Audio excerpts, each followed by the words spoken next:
Hello and welcome to the program. I'm your host, Neil Howard, here on Health Professional Radio. Glad that you could return again and join us for this segment. Going to have a conversation this segment with Mr. Harvey Warren. He's here to talk about his new book, The Optimized Patient: How to Prepare for, Survive, and Recover from Spine or Other Major Surgeries. Thank you for joining us on the program, Harvey. How are you? My pleasure. I'm great. Thanks for having me. The Optimized Patient. Well, a bit of background about yourself. I'm a patient, and okay. my authority is that I went through spine surgery 3 times, and along the way of doing that, I learned a little something about, from a patient's perspective, what the patient's responsibility is and what we have to do as the partner with the surgeon in order to get better from the surgery. You suffered an injury. Was this a disease, or what happened? Well, a little of both. I had unbeknownst to me, stenosis in my lumbar region, and I had a terrible car crash in Evanston, Wyoming about 9 years ago.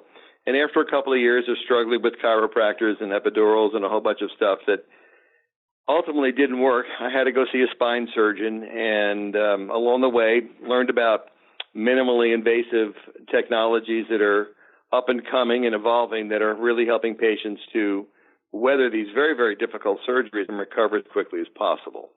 The Optimized Patient. Is it a book that advocates being your own healthcare advocate, or is it something a little bit more than that? Well, it's way more than that. And we do talk about, the patient's Bill of Rights and what patients need to know and do. But in a much, much bigger picture, the thing about the book is that there's so many moving parts to getting better between rest and activity, proper nutrition, and a proper mindset that people have no idea how complex it is to recover from major surgery. People presume that their surgeon is going to guide them through it, but that's really not what surgeons do. And it's a very, very common misunderstanding. I have to tell you, the surgeons are delirious about this book. They're so glad that finally a patient wrote a book about how people get better, that it's not all about the doctor. It's not about being your own advocate. It's about being your own motivator, your own nutritionist, your own physical therapist, of taking responsibility for your healing and getting busy to get better. So if I'm understanding correctly, it's not putting all of the, success of a procedure on the surgeon. It's more about you. Well, it's really a team thing, absolutely. And the surgeon's going to do what they do, which is to fix the problem, the structural problem in your back, a bulging disc, a broken vertebrae, whatever it is. Then the whole process of getting better, of actually doing the physical therapy, the first 3 words of my book are it's a commitment. And it really is a commitment to go see your physical therapist, to eat food that will help you heal, to get the proper activity and blood flow to the injured, space in your body so that you can heal, to have the proper mindset to believe that you really can get better, because if you don't believe you can get better, you're not going to. In light of this epidemic that we're calling the opioid epidemic, right? What about some of the misconceptions that these drugs have no place in getting better anymore? I mean, sure, there's a lot of pain involved, and isn't pain and the alleviation of that pain part of the mindset that you spoke of earlier? Absolutely. And the proper understanding what pain's about is, I think you're right, one of the biggest problems in the recovery process.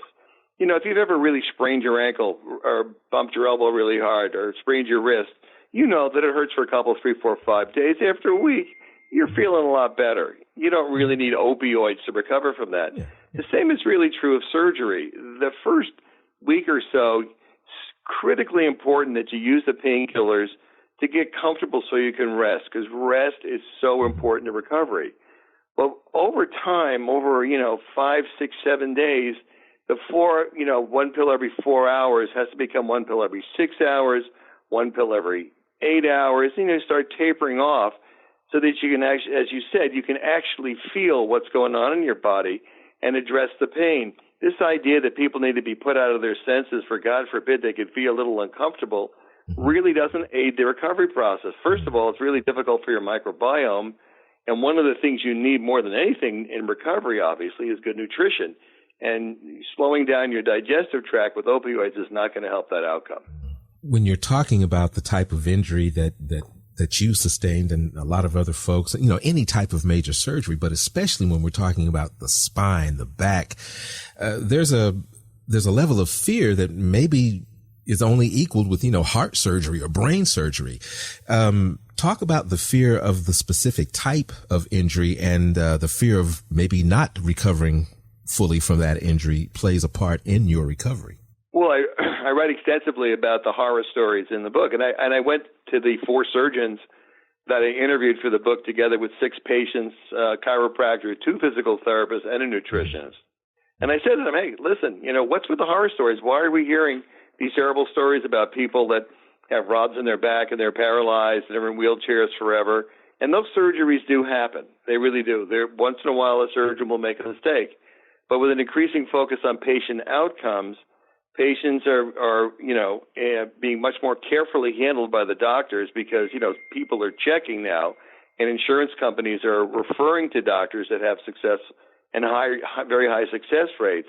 On the other hand, when you hear these horror stories, what's really going on there? Well, it's a little of 2 things. Sometimes it is a bad doctor, but often it's also the patient.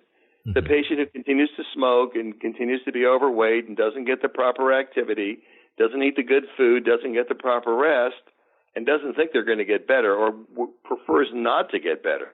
Those don't heal, and it's really true. It's a very difficult mix of stuff. There are terrible outcomes, but it's really in your hands. I would say that 90% of it's in your hands. It's a good bet that a good surgeon is going to do a good job. The actual healing process is in the hands of the patient. I've heard that there's a thing called a will to live. Is there a will to get better? Well, the way I write in my book is the will to get well. Okay, well, the will to get well. Funny you should mention it. Well, thank you. The will to get well is a whole chapter in my book, and we talk extensively about the success literature, people like Tony Robbins, the folks that are in the world that talk about better, finances, better style, better relationships, and what has to go on in your mind in order to achieve the things that you really want in life. Well, it is equally applicable to people's mindsets. And the idea of celebrating wins and knowing that, because you were able to walk 20 feet today and you can only walk 18 feet yesterday and 22 feet tomorrow, those little incremental wins are critical to help you understand that you're getting better. It's not a good idea to say, I can't only walk 22 steps today. I used to be able to run for miles. No, you were able to walk 2 more steps than yesterday. And that positive mindset, that growth, that will to get well, and that understanding of wins is what helps people to get better. Okay, so you're 25 years old. You've got your whole life ahead of you. You're not thinking about a major surgery. You're not thinking about a car accident that affects your spine. How do we change the mindset of what the surgeon's responsibility is in getting better after a major surgery from what it seems to be to what it needs to be based on the optimized patient? The idea of the book is to inform the patient. Remember, it's a patient-initiated book. And most of the voice of the book is of 6 patients, myself and 5 other spine patients. It's from our point of view in terms of what did we learn? What did we do to get better? How did we prepare? What were the challenges? What were our fears? What did we overcome? How did we deal with the opioids?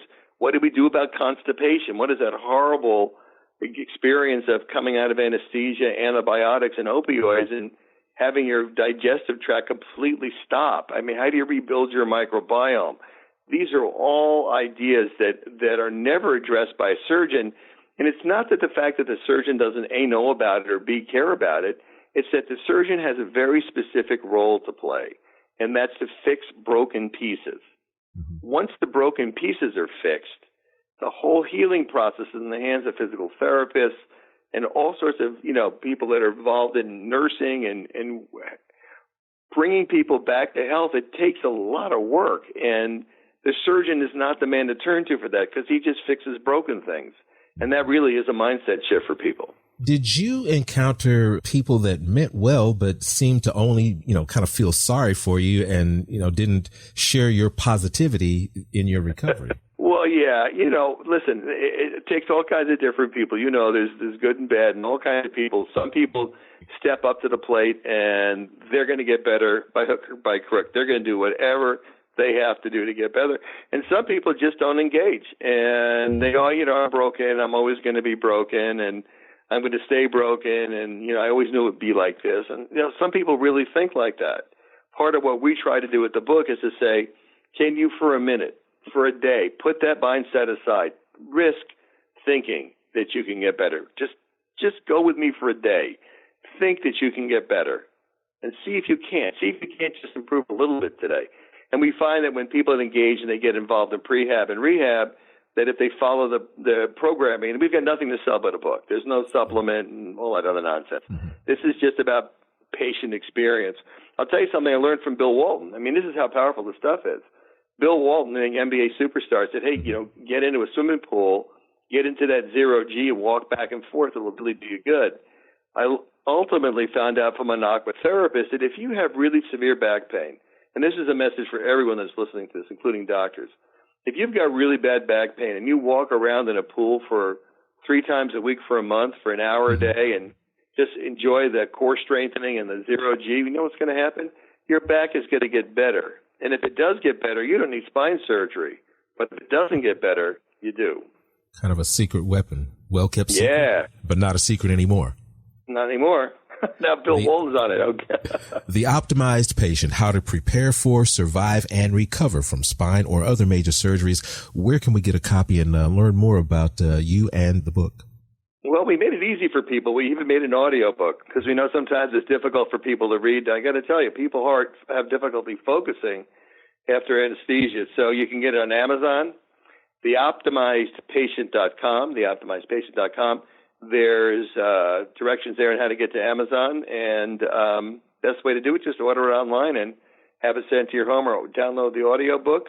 And if you have questions for me, I have a little chat window there. Send me your question, and I promise you I will personally send you an answer. Harvey, great talking with you. Thank you for joining us here on Health Professional Radio. My pleasure. Thank you for having me. You've been listening to Health Professional Radio. I'm your host, Neil Howard, in conversation with Harvey Warren, author of The Optimized Patient, How to Prepare for, Survive, and Recover from Spine or Other Major Surgeries. Transcripts and audio of this program are available at hpr.fm and healthprofessionalradio.com.au. You can also subscribe to the podcast on iTunes, listen in, download it, SoundCloud, and be sure and subscribe to our YouTube channel at youtube.com, Health Professional Radio.